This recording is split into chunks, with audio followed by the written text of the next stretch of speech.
अस्सलाम वालेकुम वरहमतुल्लाहि वबरकातुहू। आज हम कुछ कलकला लेटर्स के बारे में जानेंगे।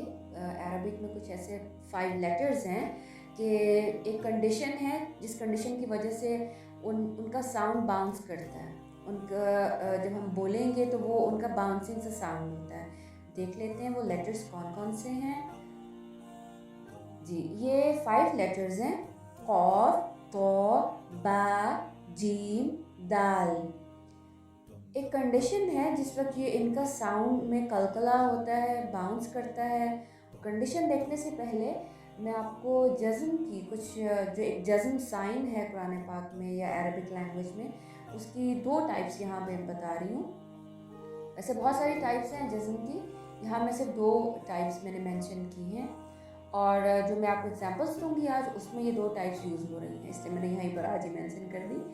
अच्छा, ऐसा है कि ये 5 लेटर्स जो थे इनके ऊपर जब भी जज़्म का साइन आए, ये जज़्म का साइन है, तो इन पर कलकला होता है, इनके साउंड पर कलकला होता है। वो किस तरह देखने के लिए फर्स्ट एग्जांपल जो कॉफ की है उसके साथ में एक अलिफ ज़बर, और अलिफ पे जब भी कोई साइन हो तो उसको हम हमज़ा कहते हैं। हमज़ा ज़बर ऐड करके और उसको पढ़ के बताती हूँ। अगर हम हमज़ा ज़बर और कॉफ साकिन को पढ़ेंगे, इसका साउंड होगा अप अप अप। इसको हम अप नहीं बोलेंगे, रुक नहीं जाएंगे, ऐसे नहीं कहेंगे कि अप, बल्कि हम कहेंगे अप। क, आखिर में क का साउंड दे रही हूँ, लेकिन मैं ज़बर भी नहीं पढ़ी। अगर तो कॉफ पर ज़बर होती तो मैं कहती आ कौ, आ और कौ कहती, लेकिन मैं जज़्म के ऊपर कलकला कर रही हूँ, उसका साउंड यूँ दूंगी अक। इसी तरह नेक्स्ट एग्जाम्पल में तो के साथ भी हमजा ज़बर लगाया देखने के लिए कि इसका साउंड को कैसे बोला जाएगा, तो यूँ है अप तो। एक तो ये तो है, ता नहीं है, इसलिए अत नहीं कहा जाएगा, तो मोटा पढ़ा जाता है। अगर मैं कलकला ना करूं तो उसकी आवाज़ यूँ होगी अत अत। कलकला करना है तो होगा अत। इसी तरह बा के साथ हमजा ज़बर लगाकर अब अब अब। जीम के साथ हमजा ज़बर लगाकर अज अज। अगर मैं कलकला ना करूं तो इसका साउंड होगा अज अज, लेकिन कलकला करना है तो अज। और लास्ट एग्जांपल थी अद अद। अब इनको कुछ वर्ड्स के साथ देख लेते हैं। फर्स्ट वाले को वर्ड के साथ देख लेते हैं जहाँ पर कॉफ जज़्म के साथ काफ साकिन किसी लेटर वर्ड के अंदर आ रहा हो। ये वर्ड है मुकरिनीन। ये आता है दुआ बिफोर ट्रैवलिंग में, सफ़र की दुआ में आता है ये। तो इस कॉफ के ऊपर जज़्म है, हम पढ़ेंगे मुक मुकरिनीन मुकरिनीन।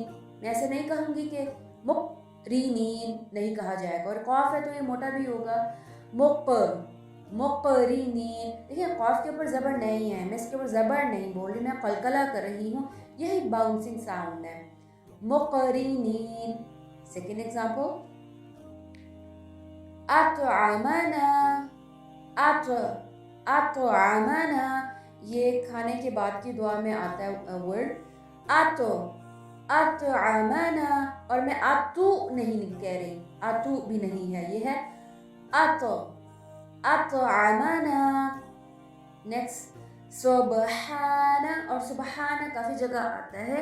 नमाज में हम रुकू करते हैं, नमाज में हम सजदा करते हैं, नमाज में हम अगर सना पढ़ रहे हैं, या और भी दीगर दुआओं में भी आता है, और अल्लाह की तस्बीह करने के लिए भी आता है सुबहाना सुबहाना।